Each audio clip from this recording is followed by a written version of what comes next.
Hi friends, I'm Mrs. Tadlock, and today I'm going to read The Ripple.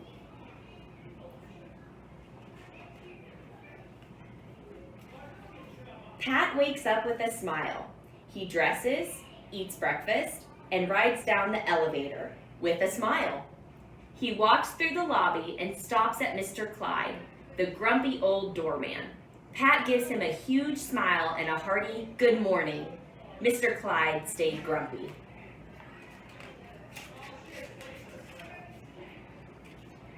Pat smiles anyway and walks down the street. A few moments later, grumpy old Mr. Clyde sneezes out a half-grumpy smile.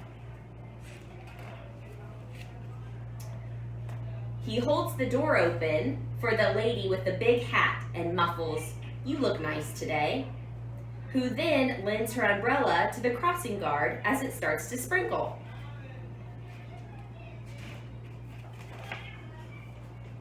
Who begins bellowing a song to the school children passing safely through the intersection, who laugh and giggle, skipping into their classrooms, meeting their teachers with cheery faces.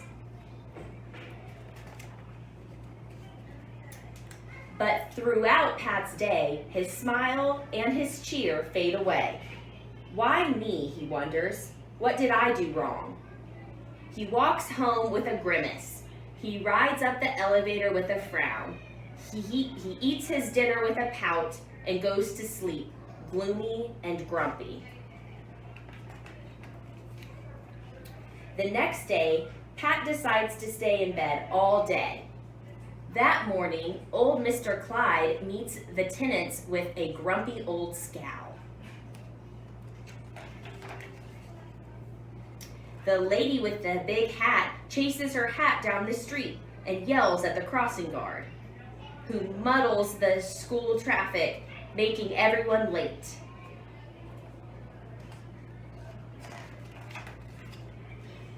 The children race into their classrooms, wild and worried, as their teachers walk in. There seems to be far fewer cheery faces today.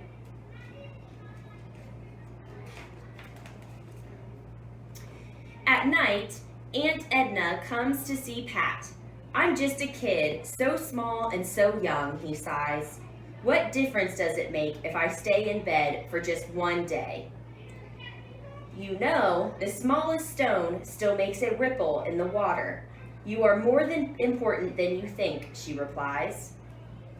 Together, they look out the big, bustling city through the small apartment window. There are many people out there, it's true, but the one thing the world might be missing is you. Pat peers out the tiny window again. He scans the city streets, amazed at what he sees. He stops his gaze on one familiar face. It's old Mr. Clyde's. He looks back at Aunt Edna with wide eyes. "I do make a difference to Mr. Clyde," he asks. She smiles back at him. Pat thinks for a moment. Maybe, just maybe, he decided. So the very next day, Pat gets up with a smile. He dresses, eats breakfast, and rides down the elevator with a smile. He walks through the lobby and stops at Mr. Clyde. Pat gives him his best, brightest smile and an extra hearty good morning. Old Mr. Clyde stayed grumpy. Pat smiles anyway and walks down the street. But a few moments later, Pat races back to see Mr. Clyde squeeze out a grumpy half smile.